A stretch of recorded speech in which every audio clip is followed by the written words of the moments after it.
What is up, guys? Welcome to the channel. I'm Mike and this is my kitchen. Welcome back to today's episode. We're going to be preparing a delicious pork belly rib. We're going to start off by drying off our pork belly. I had it defrosted, unfortunately, and throughout the video you might hear some background noise. I do apologize, I had some family over. Alright, let's get started. So we're going to grab a baking tray. We're going to line it with our griddle and also some aluminum foil. Reason for this is it just helps to fold it around the ribs while we're going to place it in the oven to steam it. So we're going to add about 1 liter of water and half a cup of vinegar. It'll help to soften and tenderize the meat nicely. I'm going to throw it in the oven at 180 degrees C for about an hour and 15 or an hour to 20 minutes.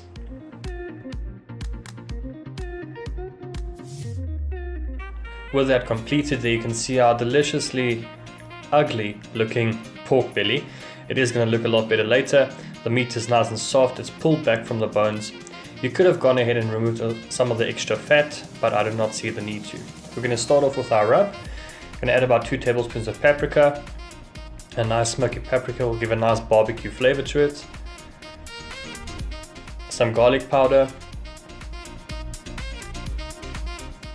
Cayenne pepper for some nice spice. Garlic salt for the saltiness and some extra garlic because you can never have enough garlic. Black pepper, about 1.5 tablespoons. And then you can also go ahead and add some chili flakes if you'd like. I added some coarse kosher salt and gave it a mix through.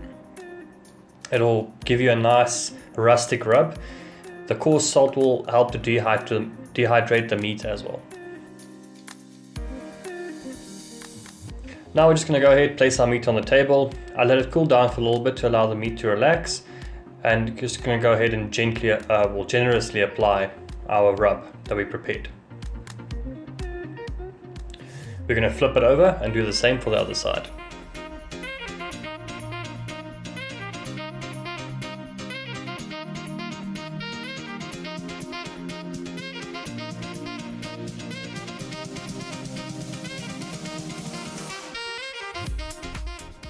If you are going to prepare the ribs maybe the next day, you could actually do this the day before and leave it in the fridge overnight, just put it in some cling wrap and you'll be fine the next day if you want to throw it on the grill.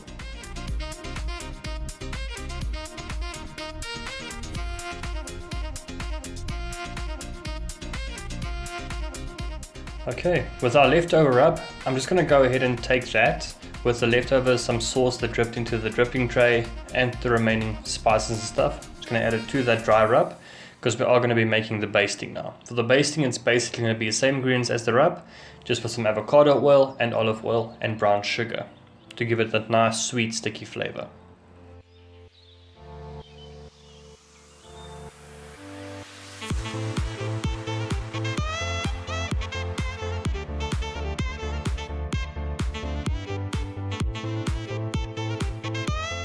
There you can see it's nice, thick and pasty.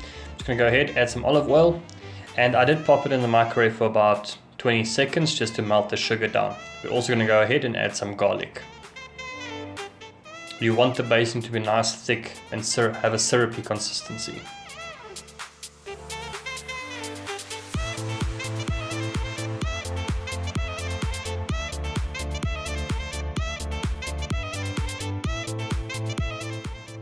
Okay, moving on to our grill. I'm getting the grill nice and hot, up to about 250 degrees C. I did close the lid, get it nice and steamy, and you can hear the beautiful sound, the sizzle when it goes on top of the grill.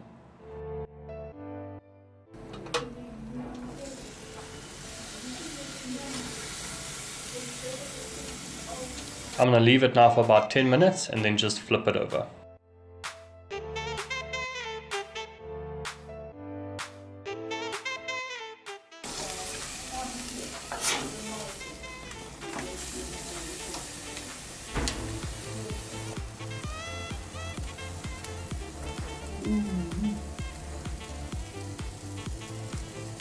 The typical mistake that people do make is they don't cook the ribs properly before applying the basting. They apply the basting before, and that actually causes the meat to burn. So you want to get the meat nice and cooked, and about 5 minutes before you take it off, you want to start basting both sides of the meat to ensure the basting stays on top of the meat. And there you can see we're just going ahead and doing that. I did also turn the heat down. Having too high heat, for some reason the sugar, it does tend to catch fire mixed with the oil.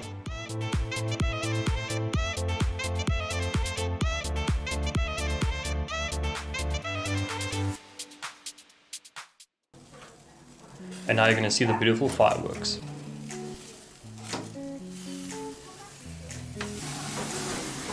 I did do this on purpose. I was actually trying to get rid of any excess oil and sugar on top of to prevent it from burning at a later stage while we leave it inside the grill.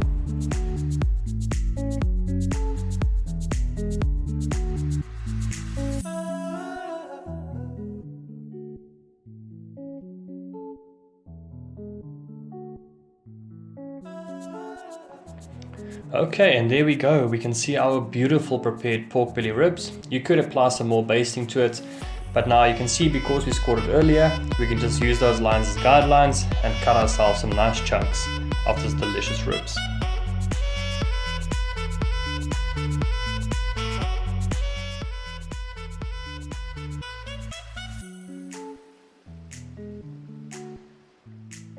You can see the beautiful tender color inside, and the meat is so soft. I really hope you guys enjoyed this video today. If you did, drop a like, comment and subscribe, and I'll see you in the next one. Thanks for watching.